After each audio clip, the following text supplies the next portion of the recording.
Hey there, have you ever been in a situation where you didn't know what to say, and it felt like the whole world was watching you struggle? Trust me, I've been there too. Today, I want to share a personal story of how I almost embarrassed myself in front of my colleagues but managed to turn it around using a few simple English phrases. By the end of this video, you'll not only hear my story but also learn how to handle similar situations effortlessly. It all started when I joined a new job. English wasn't my strongest suit, and I was terrified of speaking in front of others. One afternoon, during lunch, my colleagues invited me to join them. I didn't want to seem rude, so I nervously said, "Sure, I'd love to join you." As we sat down, the conversation quickly turned to work. One of them asked, "So, what's your take on the new project?" I froze. My mind went blank. What did they mean by take? I was about to panic when I remembered something I had read: if you don't understand a question, stay calm and ask for clarification. Smiling, I said, "Oh, that's an interesting question. Could you tell me a bit more about the project?" This worked wonders. They explained the project in detail, giving me time to gather my thoughts. When they finished, I responded simply, "I think it's a great opportunity to improve our workflow. What about you? What do you think?" From that moment, I realized the power of knowing the right phrases. If you don't understand a question, you can handle it gracefully. In casual settings, you could say, "Wait, can you say that again?" Or, "Sorry, I didn't catch that. What do you mean?" These phrases make it clear you need clarification without sounding awkward. In more formal situations, try saying, "Could you clarify that for me please?" Or, "I'm not sure I understand. Could you explain further?" These responses show politeness and professionalism, giving you time to process the question. Sometimes, you may need extra time to think of your answer. In casual conversations, you can say, "Oh, good question. Let me think for a second," or, "That's interesting. Give me a moment to think." These phrases make you sound composed while buying you time. For formal scenarios, you could use, "That's an intriguing point. Allow me a moment to gather my thoughts," or, "I need a moment to process that. Could you give me some time?" These responses show respect for the question and demonstrate thoughtfulness. Another great trick I learned is redirecting the conversation when you're unsure.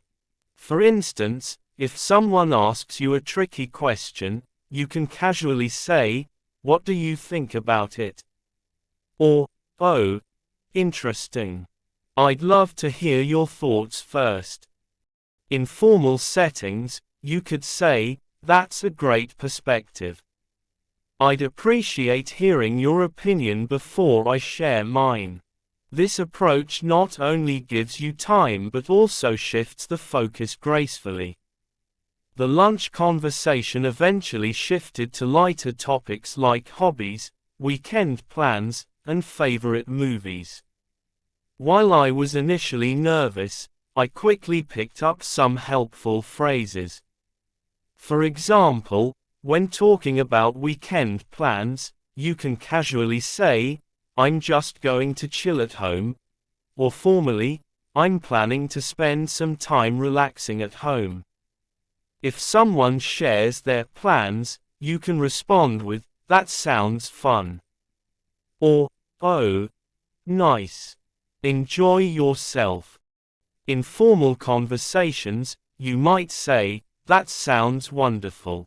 I hope you have a great time." These small phrases go a long way in keeping conversations flowing. Small talk can be intimidating, but it's easier than you think. Starting a conversation could be as simple as asking, "So, how's your day going?" Or, in a formal setting, "How has your day been so far?" If someone asks how you're doing, you could reply casually with, "I'm good, thanks. How about you?" Or formally, "I'm doing well, thank you. How are you?"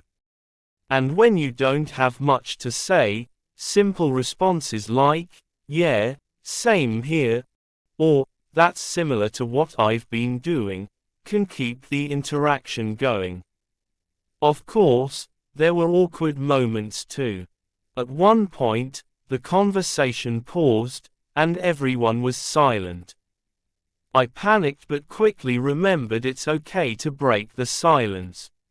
Casually, I asked, "So, did anyone watch the game last night?" Or, "By the way, have you guys tried that new coffee place nearby?" If you want a more formal approach, you could say, "On another note, I was wondering if anyone has visited the new restaurant downtown." These conversation starters are lifesavers in awkward situations. Did I make mistakes? Absolutely. For example, I once said, "What's your favorite food to eat?" instead of just, "What's your favorite food?" But no one cared. They laughed, corrected me, and moved on. If you make a mistake, own it. Casually say, "Oops, that didn't come out right. Let me try again." Formally, you could say, "I apologize, I misspoke.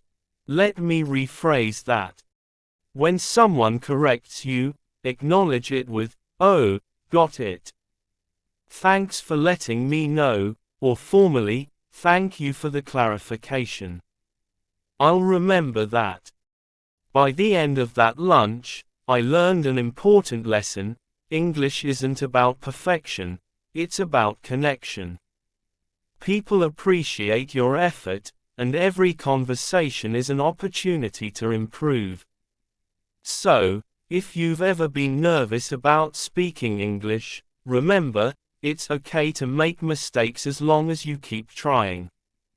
I hope this story and the phrases I shared help you in your journey to becoming more confident in English.